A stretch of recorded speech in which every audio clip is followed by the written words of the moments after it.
Hey, welcome, guys. It is Monday evening, August 18th, in preparation for Tuesday, August the 19th trading. Wanted to pick back up in the Roy Longstreet's viewpoint of a commodity trader. I hope you guys are enjoying this. More importantly, I hope you're kind of remembering some of the stories or some of the lessons learned here. Uh, Not going to mention any names. All right, mistakes. I have always believed that the greatest mistake in life is to give up. History is replete with successful men who have built their fortune on past mistakes. They were not afraid to make a mistake. Our gratitude goes to an old friend and counselor in speculation, Adolf Reinstein of Rotterdam, Holland, for a concept about mistakes that is a shocker. A trader seldom makes only one mistake. If he makes one, he usually makes two. It's the second one that hurts. While I had never thought about it just this way, my experience and observation indicate that this is true. Human nature seems to respond to pressure in this manner.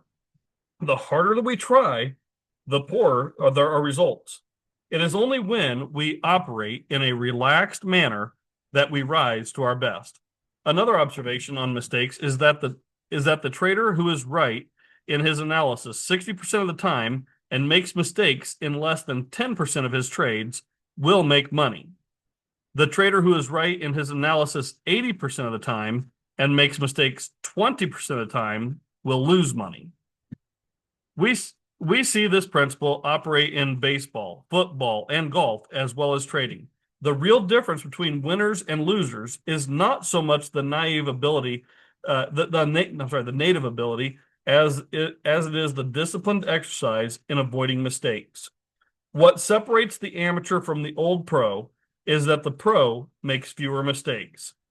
It is said that it takes 2 to 5 years to teach a college All-American to become a pro quarterback who avoids mistakes.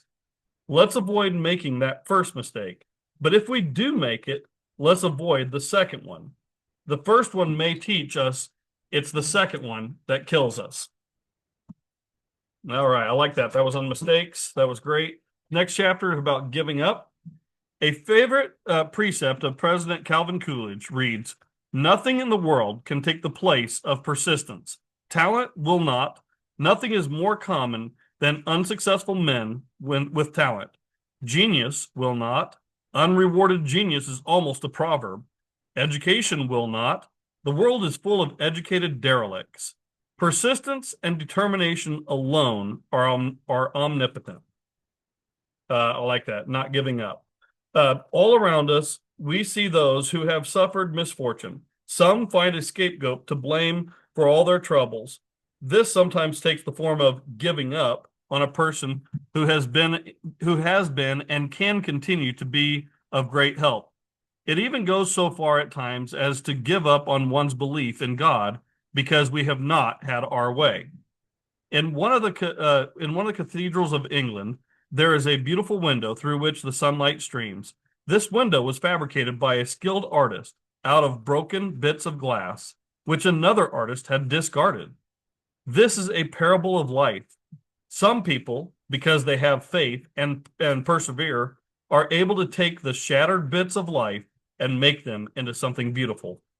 Let us be among those who learn from tragedies and turn adversity into opportunity and advantage to ourselves. There are no impossible situations, only people who think so. And the last chapter here we'll go over today is hope, parentheses less, trading. Dr. B made his annual visit last week. He had done very well in the early year. Then came the 2 successive mistakes. Now he is taking time out to bleed a little and to nurse his wounds. It is a great mistake to take chances with one's stress point. This is what one does when he overtrades. Overtrading in its many forms leads in the end to reliance on hope rather than on skill. Reliance on hope is the greatest risk. This can become a bad habit. Once it's started, particularly if successful once or twice, then it is difficult to control. The greatest loss is loss of self-confidence. There are many traders who have lost all that they've had and have come back. One can do this more than once, providing that he will never, providing he never loses his will. Where there is a will, there is a way.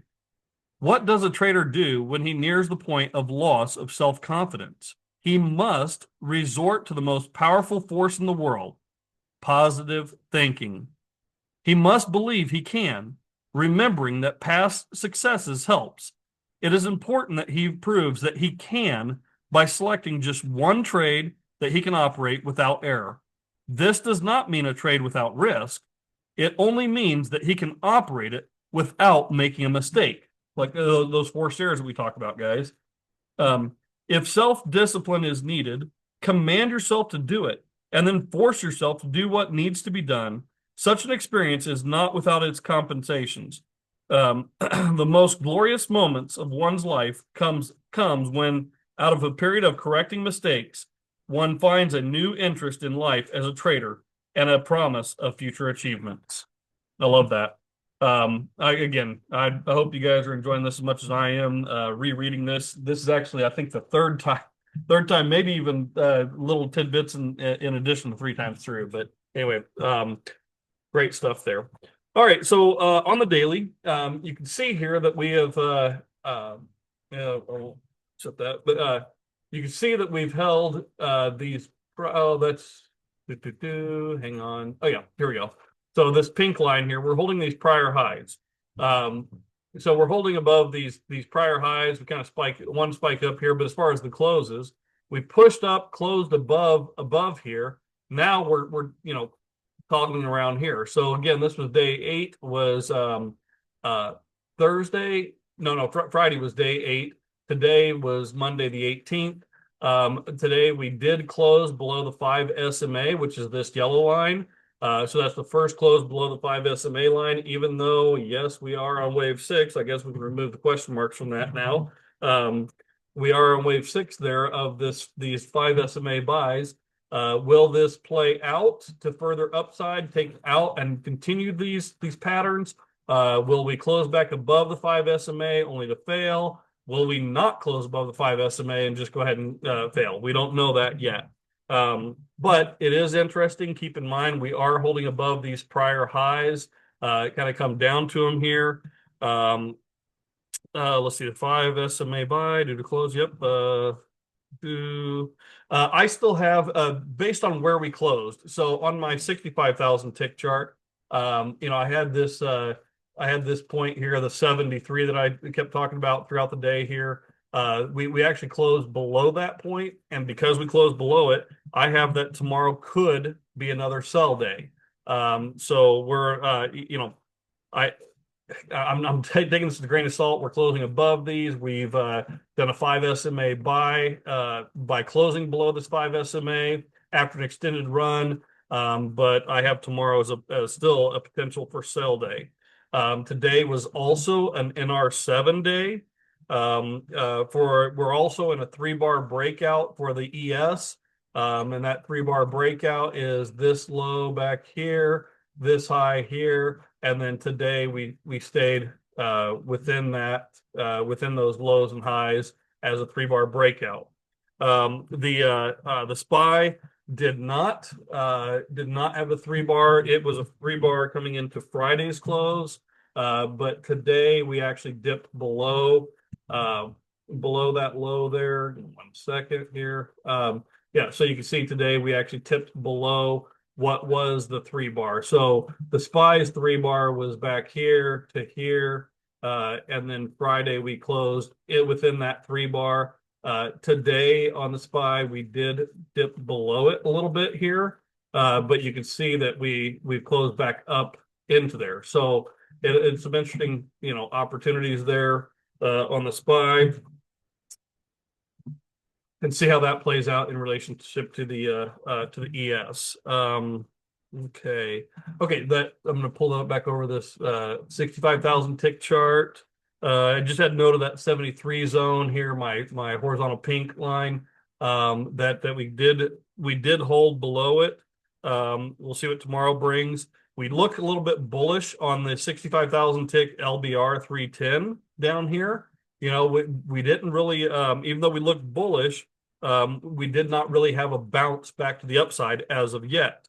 So as of the close, even though this looked bullish, there's a lot of price overlap here. So when you think about this 65,000, there's a lot of contracts traded in this zone here, without, like when you have 65,000 and it's going boom, boom, boom over three candles and you're moving up, 50, 40, 50 points. Whereas this is 65,000, 1, 2, 3, 4, 5, 6, 7, 8, 9, 10, 10, 11 bar overlap here within a very tight range, a 10-point range, basically from, 60s to 70s, 10 to 15 point range. That's quite a bit of contracts right there, guys. So we got to keep that in mind, that when we do break, it could be a good break one way or another. Let's see. The 60-minute, I did want to pull this over. You can see the box range here on the 60-minute. Here was this low here, these lows here, high here, highs back here, a little poke above that box, but you can see that box range that we've been talking about. We did kind of sit down towards the bottom of this box range all day. So interesting there. On the gap chart, sorry. On the gap chart here, I do have the 60-minute on the gap chart to show this, contrary to the 65,000 ticks LBR. This LBR here throughout the last couple of days has been showing a bearish tone to it. So, we contrast, let me pull back over where my 65,000 tick. Yeah.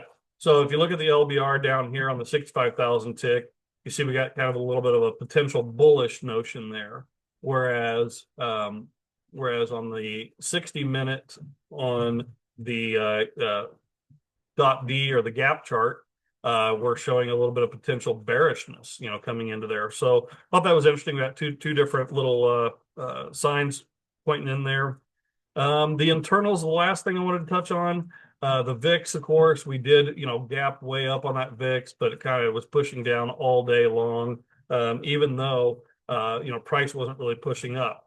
I did point out that on the SPY, we had that 3 bar. This was the first lower one was right here. We actually tipped below that a little bit for a second lower price move here. So again, that's after this extended run up on the SPY, kind of keeping in these channels here. So it'll be interesting to see what we do tomorrow. Again, we had yet another day without a plus minus 1,000 tick. So we want to take that into account going into tomorrow. That's now day 12, I believe it is, with no plus or minus 1,000 tick. That's building of energy. You take that, the NR7s, the 3 bar breakout mode. It is a building of energy. When we start to cut loose one direction or another, do not fight that trend. So, all right, guys. See you in the room tomorrow. Happy trading, safe trading. Let's all trade safe. Let's have our processes replace our need for discipline. Let's just keep inputting the process. So, all right, we'll talk again tomorrow.